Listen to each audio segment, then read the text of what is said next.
Buenas tardes, primero, a todos y a todas.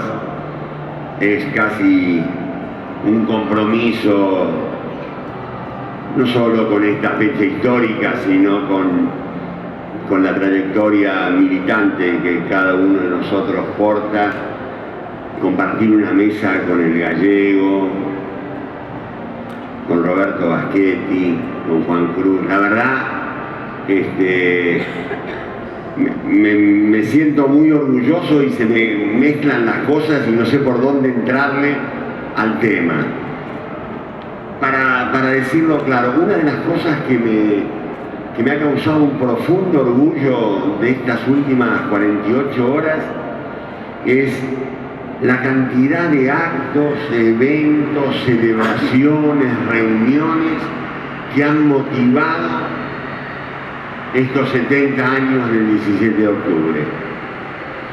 Yo no quiero agregar reflexiones originales o no escuchadas a esta altura. Me alcanza, yo diría casi que me sobra con coadyuvar a mantener la vigencia de esta fecha, de este símbolo y de este hito de la historia. Un hito que, si me perdonan la desmesura,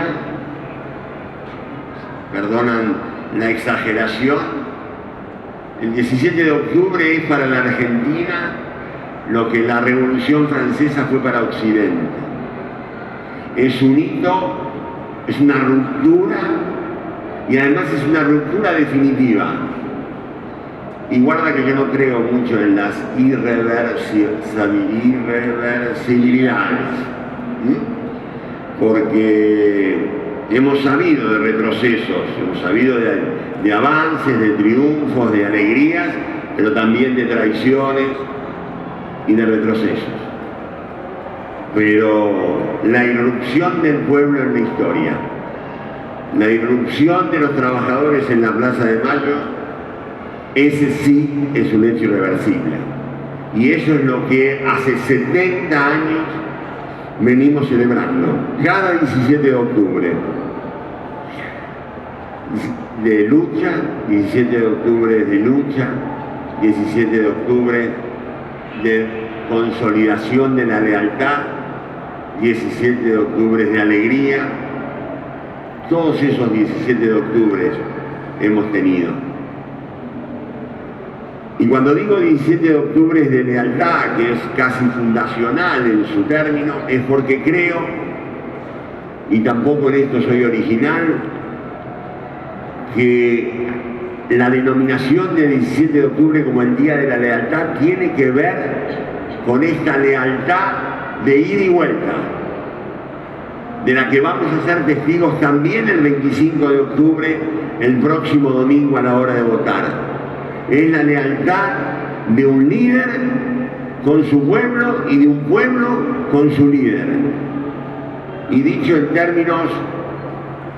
en otros términos, la lealtad de quien está dispuesto a dar todo, a implementar todas las políticas, a dar testimonio y su gestión en forma permanente de que su único objetivo de gobierno es la felicidad del pueblo y la grandeza de la nación.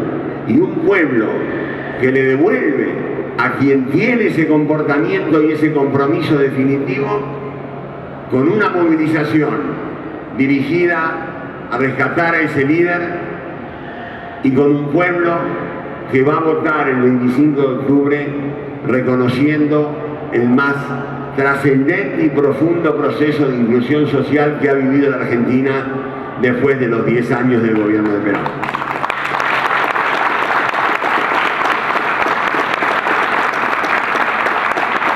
Pero dije que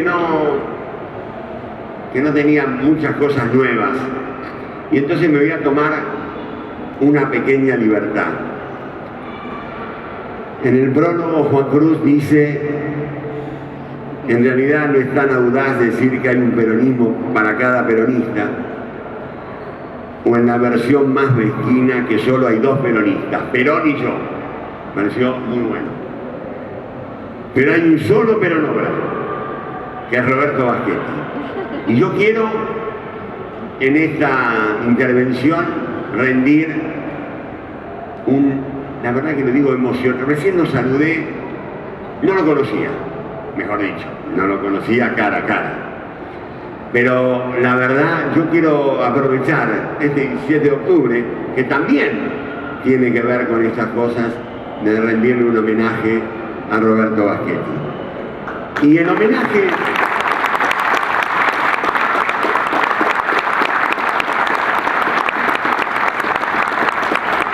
Y digo homenaje en este 17 de octubre, hoy 18, San Perón, decía Juan Cruz, en un 17 de octubre que, reitero, hemos tenido inauguración de un busto de Perón, de un busto de Perón en la Comuna 6, no mamarrachos patéticos como lo que hemos visto.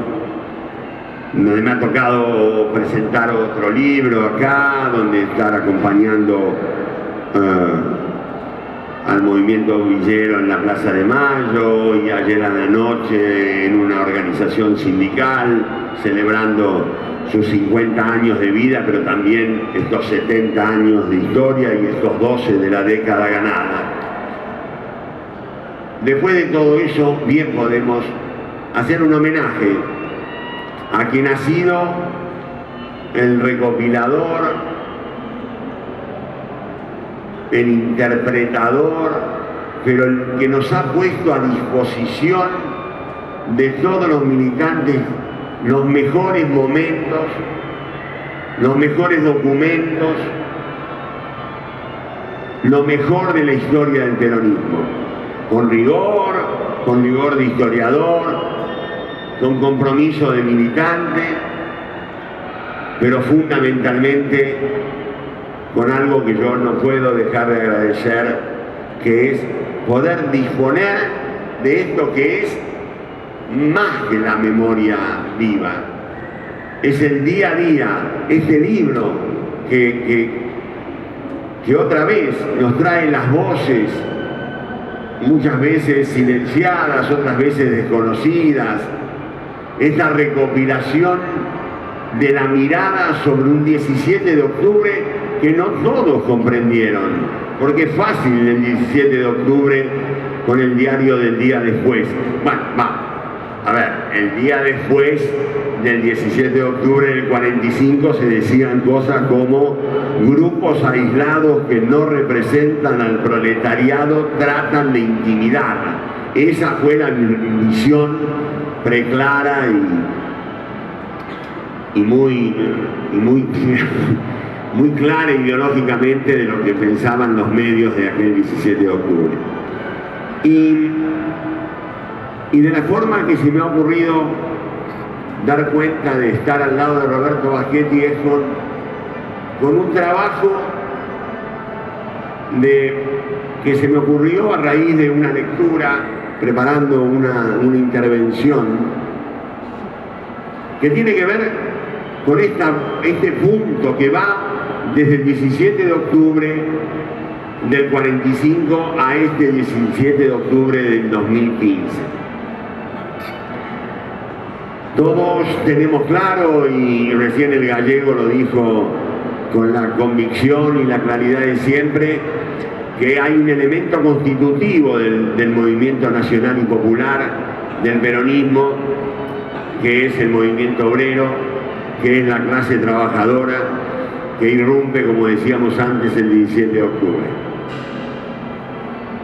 Pero también hubo un septiembre del 55, y también hubo una resistencia de ese movimiento obrero, y también hay una trayectoria del movimiento obrero que encuentra, después de muchos años de hostigamiento, de muchos años de cuestionamiento, por sus aciertos y por sus errores, encuentra un renacer a partir del 25 de mayo del 2003. Ese movimiento obrero había producido en toda su historia 3 documentos, 3 pronunciamientos que representaban al conjunto del movimiento obrero. Es decir, no fueron documentos, programas de una parte, de una facción, de un sector del movimiento obrero. Fueron del conjunto del movimiento obrero y del peronismo. Esos tres documentos fueron el pronunciamiento, el programa de la Falda de 1957 y el de Huerta Grande de 1962 y en los 26 puntos de la CGT de Ubaldini con la democracia recuperada. Esos tres documentos creo yo que son, y lo digo con respeto delante de Roberto, creo que son las máximas expresiones de un modelo de país soñado por los trabajadores, que tenía que ver con la síntesis de lo perdido en el 55 con la revolución fusiladora, pero también con las reivindicaciones sostenidas y apoyadas por el movimiento obrero y por el peronismo a partir de ese momento. Las dos primeras son esa expresión tan clara, y la última, como dije antes, es la primera y yo diría última manifestación del movimiento obrero en democracia, que se expresa con un programa. Releyéndolos, me tomé la libertad de subrayar algunas de esas propuestas, de esas exigencias, de esas demandas que expresaron, insisto, y significaron los puntos más altos del movimiento obrero organizado. Era la expresión de lo perdido y lo por luchar para conseguir una patria libre, justa y soberana. Y si ustedes me permiten, voy a leer textualmente algunos de esos planteos del movimiento obrero organizado. Y lo hago con el orgullo, perdónenme esta cosa personal, y lo hago con el orgullo de decirlo desde el lugar que me toca como militante de ser el ministro de Trabajo de Néstor y Cristina en estos últimos 12 años, por lo menos hasta ahora. Digo, primero, integración económica con los pueblos hermanos de Latinoamérica, con políticas de alto consumo interno, salarios y mayor producción. Desarrollo de la industria liviana. Política energética nacional mediante la nacionalización de las fuentes naturales de energía. Tendencia a la industrialización y extensión del cooperativismo. Salario mínimo vital y móvil. Previsión social integral. Desconocer los compromisos financieros del país firmados a espaldas del pueblo. Prohibir toda importación competitiva con nuestra producción nacional. Colocar el sistema financiero al servicio del país mediante un banco central que actúe como orientador del crédito, privilegiando las actividades productivas. Preservación y aumento de los niveles de empleo. Planes de construcción de viviendas para todos los sectores. Impulsar un proceso de sustitución de importaciones congruente con el esfuerzo de reactivación del aparato productivo nacional. Revalorizar la inversión pública. Garantizar en la práctica los derechos del trabajador, así como el funcionamiento de las convenciones colectivas de trabajo amparadas en el texto constitucional. Elevar el salario de los trabajadores y jubilados para asegurar una retribución justa que contribuya como mecanismo de reactivación a través del consumo interno. Exigir el cumplimiento de las disposiciones legales sobre movilidad de los saberes jubilatorios. Reclamar el urgente aumento del presupuesto educativo para remediar la deserción escolar, el aumento del analfabetismo y la falta de escuelas. Revalorizar la función de los trabajadores de la educación en lo referente a los salarios y el sistema previsional. Control popular de precios. no contraer nuevas obligaciones para pagar servicios ni admitir el crecimiento usurario de la deuda externa. Digo yo, cualquier parecido con lo que ha pasado en los últimos 12 años no es casualidad, es causalidad.